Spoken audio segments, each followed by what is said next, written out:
3 adolescents israéliens kidnappés puis assassinés, vous le savez, un adolescent palestinien qui a subi le même sort à Jérusalem, probablement en représailles. Ce double drame semble bien avoir replongé la région dans l'escalade de la violence. Jusqu'où peut-elle aller? La communauté internationale s'inquiète ce soir. On va en parler avec Olivier Ravanello. Bonsoir. Bonsoir. Mais d'abord direction Jérusalem. Caroline, la tension reste vive ce soir, notamment à Jérusalem-Est.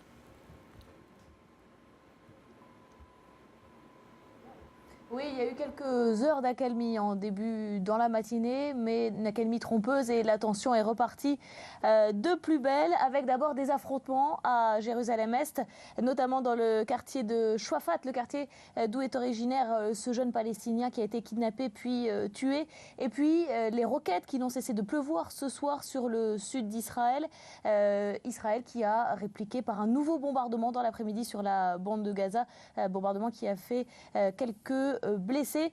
Donc la tension est repartie de plus belle. L'armée israélienne menace directement le Hamas. Si vous continuez, nous attaquons. D'ailleurs, l'armée a fait savoir qu'elle avait mobilisé des réservistes tout autour de la bande de Gaza, des officiers réservistes pour le moment. Et ce soir, la police israélienne est déployée de façon très impressionnante à l'est de Jérusalem, porte de Damas notamment, où on s'attend demain à des heures très probables. Demain, c'est vendredi, jour de prière. C'est le premier vendredi de prière du Ramadan et des affrontements assez probables sont attendus toute la journée. Merci Caroline, vous restez avec nous. On le voit sur ces images, pendant que vous nous parliez, Olivier Ravanello, ça ressemble aux images de l'intifada. On peut parler d'une troisième intifada possible ce soir? C'est vrai que ces images rappellent ces deux premières intifadas qu'ont déjà connu la région, mais on a quand même le sentiment qu'il n'y a pas une véritable volonté, à l'heure où nous parlons, d'en découdre. Tsahal, le gouvernement israélien, appelle à la désescalade, ce qui est quand même un registre de vocabulaire qui généralement n'est pas le sien.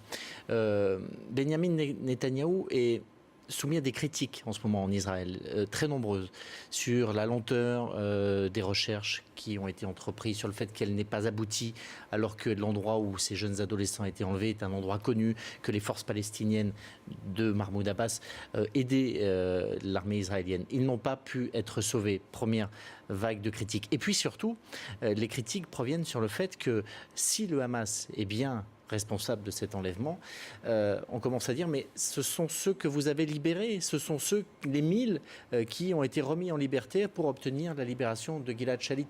Ce sont ces mêmes prisonniers du Hamas que Benyamin Netanyahou a négocié, et il y a dans l'opinion israélienne l'idée qu'il a été peut-être trop laxiste dans cette négociation, et qu'en gros ce sont ceux qui l'a libéré qui à nouveau reprennent les armes, ce qui est souvent le cas.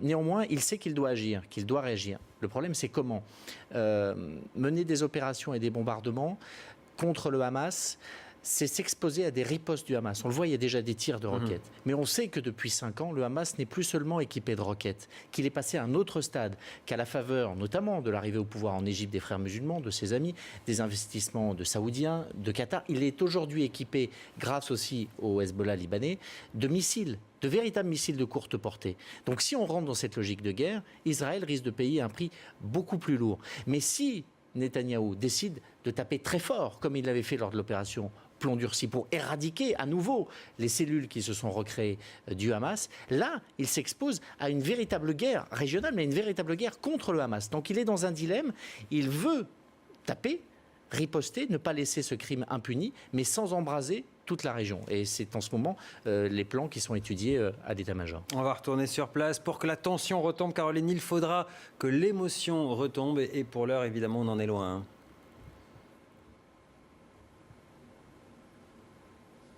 Oui, vous savez, le meurtre, le kidnapping de ces 3 enfants, c'est quelque chose d'inqualifiable pour les Israéliens. Il y a d'abord eu ce kidnapping qui a représenté un choc, ce ratissage sans précédent avec plus de 600 arrestations, 5 personnes tuées pendant les 18 jours où on a recherché ces 3 enfants. Et puis le choc d'apprendre qu'ils étaient morts, ce message audio qui ensuite a été diffusé par les médias israéliens dans lequel on les entend appeler au secours et vraisemblablement ensuite se faire descendre. C'est un choc vraiment très violent dans la population israélienne, avec des appels à la vengeance que je n'avais jamais observé jusqu'ici de façon aussi répandue dans la population, des messages de haine qui se diffusent sur Internet avec des milliers et des milliers d'Israéliens qui adhèrent à ce mouvement, des slogans racistes anti-arabes qui vont jusque dans l'armée où c'est interdit, qui vont jusque dans des franges de la population où d'habitude le discours est beaucoup plus modéré, et cette opinion publique israélienne, elle fait véritablement véritablement pression sur le gouvernement de Netanyahou pour qu'il réagisse. Côté palestinien, évidemment, la tension n'est pas moins grande. Bien sûr, là encore, c'est un enfant, un adolescent qui a été kidnappé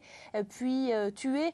Son corps, apparemment, d'après les médias palestiniens, a été pratiquement entièrement brûlé. L'émotion, je peux vous dire, on pouvait la toucher presque dans les rues de Chouafat, où on a passé l'après-midi avec Peggy Bruguière, où ces jeunes Palestiniens ne savaient comment exprimer leur colère autrement qu'en affrontant les forces de sécurité israéliennes qui bouclaient leur quartier. Une frustration d'autant plus grande qu'Israël a détenu le corps de ce jeune Mohamed depuis le moment où on l'a retrouvé dans la forêt jusqu'à la fin de l'autopsie, sans que sa famille, sans que ses proches puissent le voir, puissent l'approcher, puissent organiser ses funérailles. Là encore, ça n'a fait que renforcer la colère, la frustration et l'émotion. Je vous propose de regarder notre reportage tourné à Chouafat cet après-midi.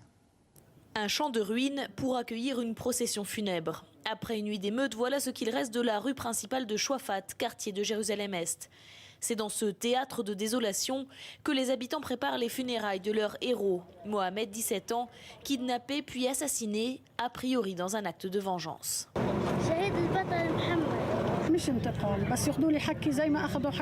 Moi, je n'appelle pas à la vengeance, mais je voudrais que ce qui est arrivé aux assassins des 3 adolescents israéliens arrive aux meurtriers de mon fils, qu'ils soient mis en prison et qu'on détruise leur maison. Depuis qu'il a été retrouvé mort dans une forêt de Jérusalem, la famille de Mohamed n'a pas pu voir son corps gardé pour autopsie. Son père a même été interrogé pendant plusieurs heures par la police israélienne. Il a passé tout l'après-midi suspendu à un coup de fil de l'État hébreu. Tant qu'ils ne rendent pas le corps, on ne peut pas l'enterrer. C'est Israël qui contrôle. C'est de la tension, c'est du stress que les Israéliens ils sont en train de mettre sur la famille et sur la société palestinienne par garder le corps chez eux. C'est dans ce contexte plus que tendu que Chouafat attend l'enterrement de celui qu'il considère comme son martyr. Les affrontements avec les forces de sécurité israéliennes ont repris dans l'après-midi et a priori, ils ne sont pas prêts de s'arrêter. Voilà, un reportage tourné avec Peggy Bruguière tout à l'heure. Merci à toutes les deux, Caroline. Olivier Ravanello, est-ce que ces drames peuvent remettre en cause le vent d'optimisme qui semblait souffler dans la région ces derniers temps ? Oui, il l'a déjà remis en cause parce que ce vent en fait était assez faible. Il y avait eu un gouvernement d'union nationale qui a été formé il y a un mois, mais en fait personne n'en voulait de ce gouvernement, ni du côté israélien, puisque tout de suite le gouvernement Netanyahou a dit qu'il ne négocierait pas avec une coalition dans laquelle il y aurait le Hamas, mais même du côté palestinien, on n'en voulait pas de cette coalition. Les frères ennemis sont toujours à couteau tiré entre le Fatah et le Hamas. C'est essentiellement la pression américaine, la volonté de John Kerry qui a fait qu'ils ont fini par se mettre d'accord, et aussi et surtout la pression de l'Égypte qui a changé de gouvernement. Et pour le Hamas, c'est important d'établir de nouvelles relations avec ce voisin direct extrêmement puissant à ses frontières.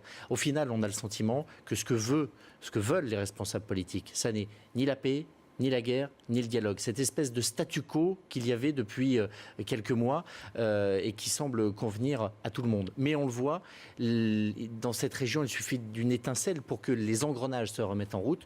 Juste un mot, on présente déjà l'enlèvement et l'assassinat de ce jeune Palestinien comme une réponse à l'enlèvement et à l'assassinat des 3 adolescents, alors que l'enquête n'est encore pas terminée, qu'elle est en cours et qu'on ne sait pas exactement les circonstances de sa mort. Merci Olivier Ravanello. Voilà ce que l'on pouvait dire sur cette situation extrêmement tendue, vous l'avez compris, ce soir au Proche-Orient.